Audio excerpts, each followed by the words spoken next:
Naam, ladies and gentlemen, nataka tuangalie kitu fulani ambacho pia kimeweza kutokea sasa hivi.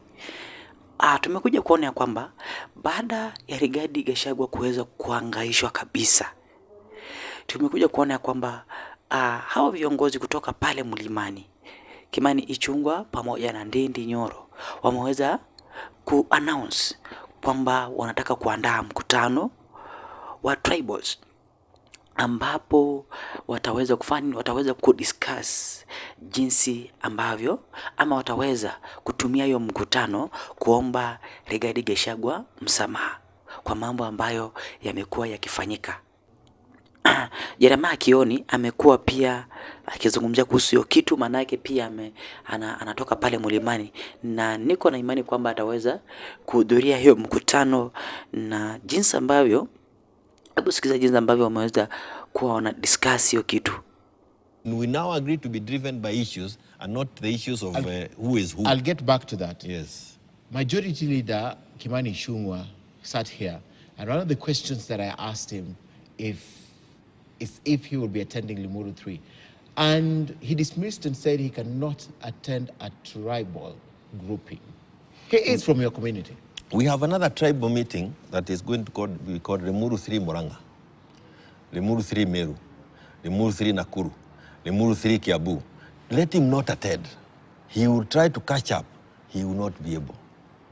If those are tribal meetings, so be it. Okay. But we are going to have them going for, and this is the other thing. So that nobody said he was not invited, there was no special invitation. No one got an invite on mail? Nobody. No one got on mail? It was coming through the social media and everybody else. Okay. You've mentioned what we did about... is that the delegates, the so-called delegates, would be known ahead of time. Okay. But nobody was being invited in a special manner. Yes. You mentioned one of the reasons why that meeting was necessary, it was convened, was to apologize for the former president. One of them. One of the issues. To apologize to the former president. Pre-2022, there's a lot of things that happened. In fact, one of the things that I was told on this table is we refused a rallying call from a sitting president. Who else do you think we can go against, right? If a sitting president, we could defy what he told us. But my question is this.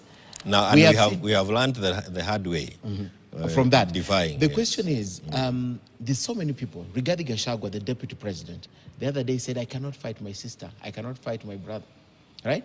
He apologized during a radio station interview to the former president. I've had a few other members of parliament apologizing to the former president, especially the ones who've been very vocal. How is the former president taking these apologies?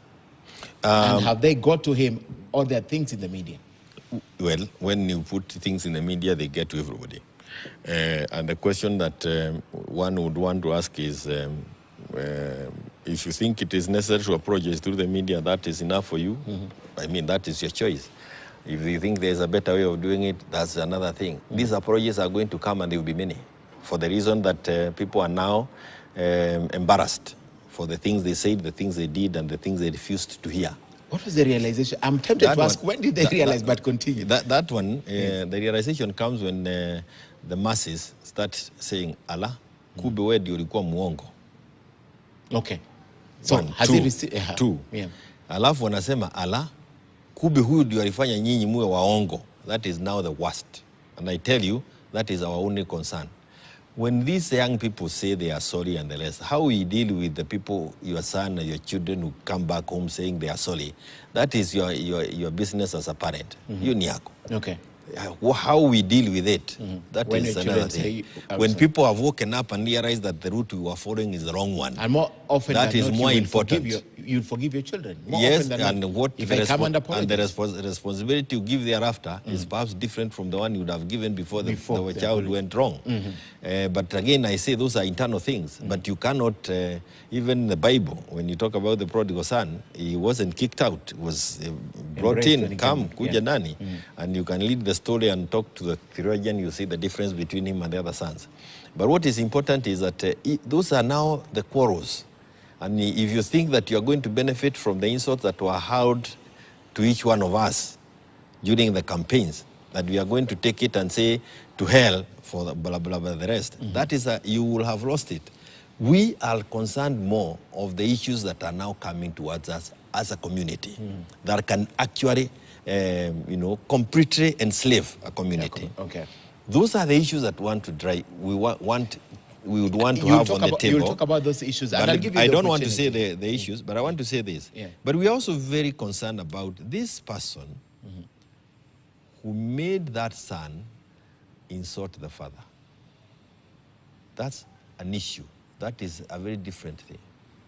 As you deal with your son who insulted you, you also want to tell the mzee who made your son insult you, why on earth would you want to mislead young people into this kind of a thing? Okay. Why on earth would you want to get a community in disarray? That is where the issue is, and that is what is informing the quarrels in UDA. Tell me, is the former president and his family, I know you... Kwa hivyo sisi tunaendelea kusubiri ili tuweze kuona hiyo mkutano, iwapo Rigathi Gachagua ataweza kubali msamaha, ataweza kuwasamehe ama vipi.